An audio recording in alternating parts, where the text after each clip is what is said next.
दरम्यान मराठी बोलणार नाही असं म्हणायची कुणाची हिंमत कशी होते असा सवाल मनसे अध्यक्ष राज ठाकरेंनी केला आणि त्यानंतर त्यावर आता मुख्यमंत्री देवेंद्र फडणवीस यांनी प्रत्युत्तर दिलंय। महाराष्ट्र दिनाच्या निमित्तानं मुंबईतल्या हुतात्मा चौकात आदरांजली वाहिल्यानंतर माध्यमांशी बोलताना मुख्यमंत्र्यांनी भूमिका मांडली आहे।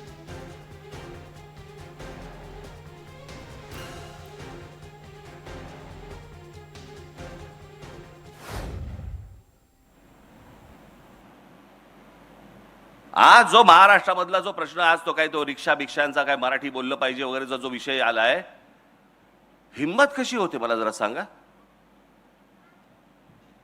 नाही मराठी बोलणार, तुमच्या राज्यात येऊन तुम्हाला ते सांगतायत की नाही मराठी बोलणार आम्ही, आणि त्याच्यावरती आमचे मंत्री त्यांना सांगतायत बरं बरं ठीक आहे 4 महिने अजून घ्या, मराठी शिका। हिम्मत नाही तुमची, लायसन्सच रद्द करा। हेच बाकीच्या राज्यात काय होईल, हेच तामिळनाडूमध्ये जर समजा ते बोलले नाही बोलत जा तामिळ, काय होईल मला जरा सांगा तिकडे। पंजाबमध्ये गेले आणि बोलले नाही येत पंजाबी, आम्हाला नाही बोलायचं पंजाबी, काय होईल तिकडे।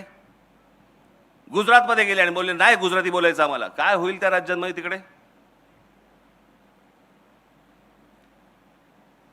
मराठी टिकवायची असेल तर ती वरपासून खालपर्यंत टिकवायला लागते।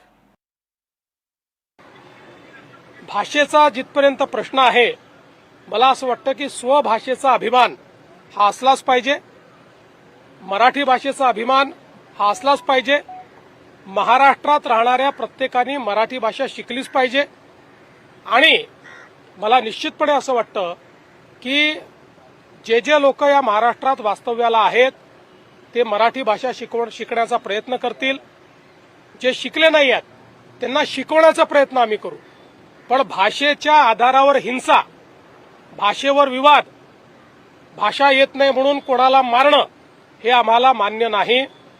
यातला मार्ग हा आहे की आपली भाषा इतकी सुंदर आहे आणि इतकी सोपी आहे, कोणालाही शिकवता येते। त्यामुळे आम्ही हा प्रयत्न करणार आहोत की अशा सगळ्या लोकांना आम्ही भाषा शिकवू।